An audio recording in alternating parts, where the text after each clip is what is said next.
ओला कचरा म्हणजे अन्नपदार्थ, भाजीपाला किंवा फळांचे अवशेष यांसारखे सेंद्रिय आणि कुजणारा कचरा. सुका कचरा म्हणजे बॉटल, प्लास्टिक, कागद, धातू आणि काच यांसारखे पूर्ण वापर करण्यायोग्य आणि न कुजणारा कचरा. हे दोन्ही प्रकारचे कचरे वेगळे ठेवणे हा व्यवस्थापनासाठी महत्त्वाचे आहे, ज्यामुळे पूर्ण वापर आणि खत निर्मिती करता येते. या कचऱ्यामध्ये ओलावा असतो आणि तो सेंद्रिय असल्यामुळे कुजतो. ओला कचऱ्यापासून खत, कंपोस्ट तयार करता येते. सुक्या कचरा सामान्यतः न कुजणारा असतो आणि त्यातील अनेक वस्तू पूर्ण वापरासाठी योग्य असतात.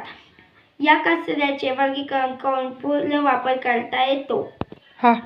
कचरा वेगळा का ठेवणे?